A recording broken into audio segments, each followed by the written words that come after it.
What are the notice period policies within Capgemini? What are you supposed to do when you are in your notice period? Hello everyone and welcome back to CareerQ, a place to curate your career.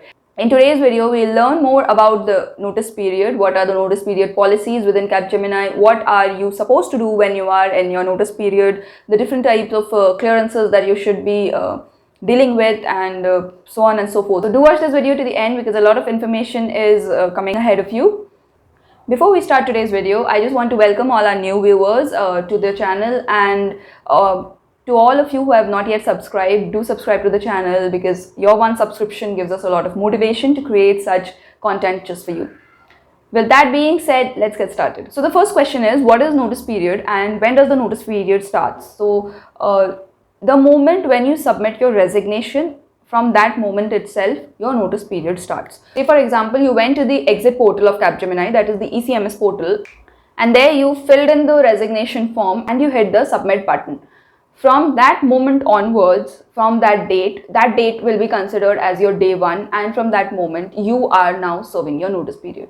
So yeah, the form goes for further approvals. However, your notice period has started. It doesn't wait for the manager's approval and the HR's approval and so on and so forth. The moment from which you have submitted your resignation form, from that moment you are set to be serving your notice period.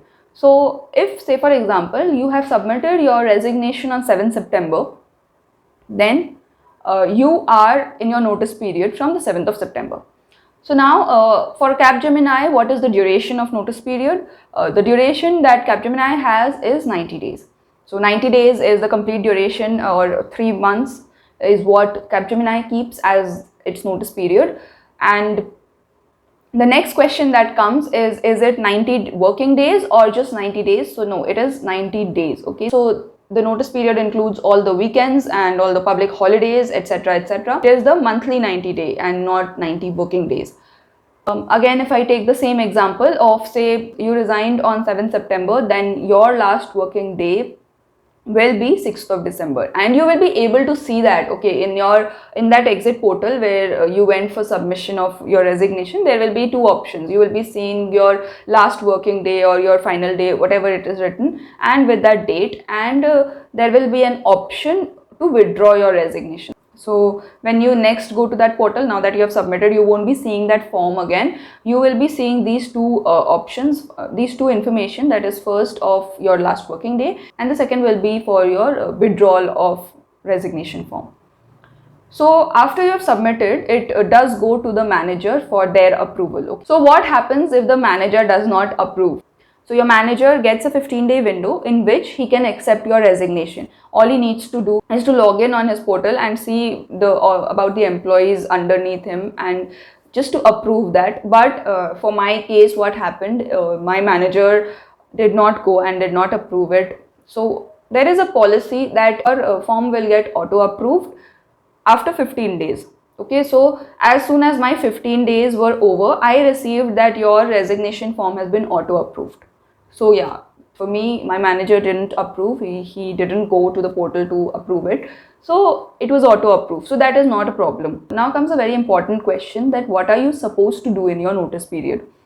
So once you have resigned from the organization and you are serving your notice period, the one thing that you should be doing, it is ethically correct, and it's not just your responsibility but also it is the right thing to do and it's ethically correct, is that you need to hand over all the responsibilities that you are doing to the person who will be coming in place of you, or the person who will be replacing you. Okay, so if, say for example, it's not yet decided, then please go to your manager and say that I have to train and I want to give the KT session. So if you could please finalize on one person who will be replacing me, such that I can start the KT sessions and it doesn't create a problem at a later point of time. So you need to be proactive, because somewhere it comes to the reputation of the organization, because the clients do not want a compromise on the standard of their work. So it is your responsibility that you train your next candidate or your replacing candidate in such a manner that he or she is able to take everything and perform the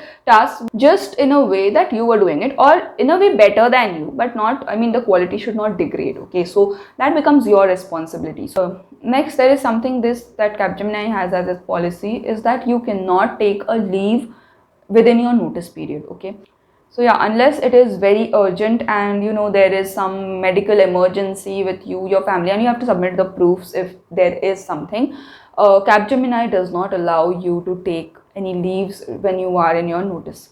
So if you are about to resign from the organization, then there are two options. Either you can take all your leaves and you can use all your leaves before you put down the papers, or in the full and final settlement that you receive from the organization, it gives you the money of the leaves as well.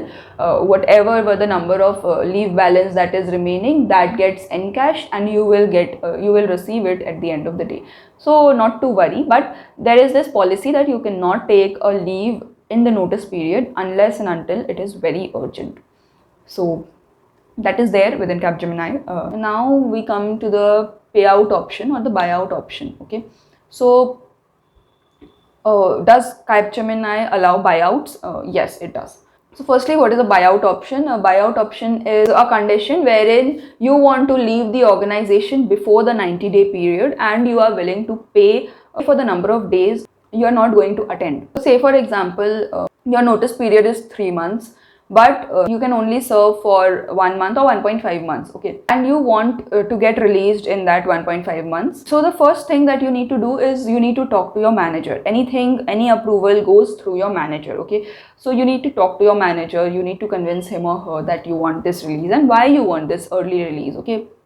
What is the problem in serving the entire notice? So all of those things you need to tell to your manager. This might take a big haggling, and you might have to request twice, thrice, or multiple times also. You might need to connect with them and write emails to them. But I have seen my colleague get it, my friend get it actually.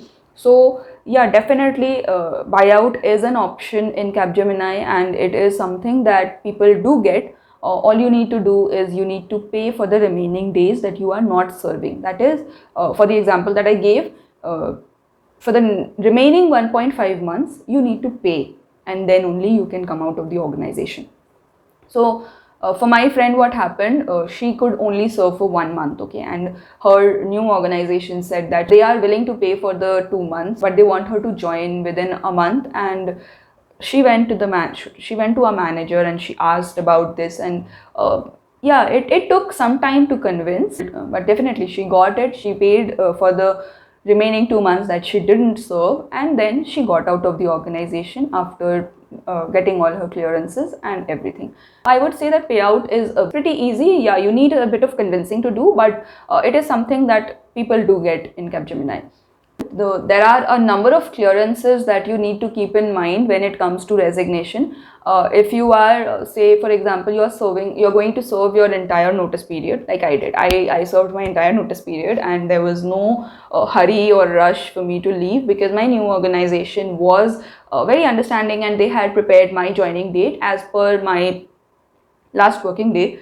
So for my case, I was completely able to serve the entire notice period. So in the first few months, it was just looking for a new replacement. So that is not something that I did. That is the managers selected, and they took interviews of different candidates, and they were just selecting who will be the replacement. And then in the final month or the last month that is remaining, you have to run after the HRs, to get all your clearances. So there's library clearance and your meal pass clearance and your travel clearance and your asset clearance, because all of us had the assets at our home, so it needs to go back to the office. And there are two options. You can go directly to submit it, or you can send it via courier, okay.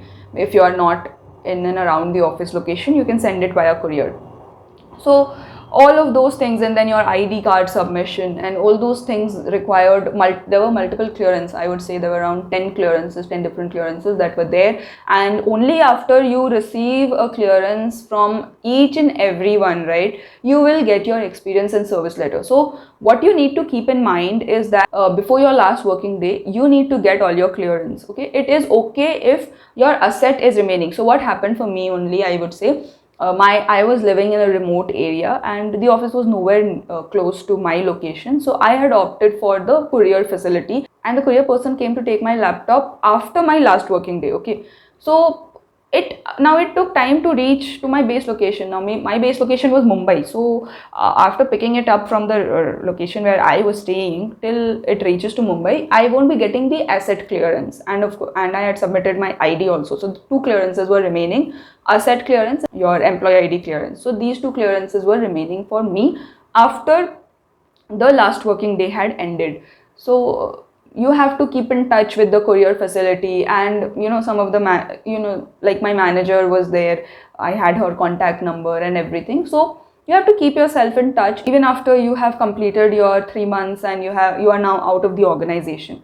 After that, some days later, when the asset reaches and everything is verified, I received my final asset clearance as well, and then all of my clearances were done, and my service and experience letters were issued to me, and some days later the full and final settlement also came.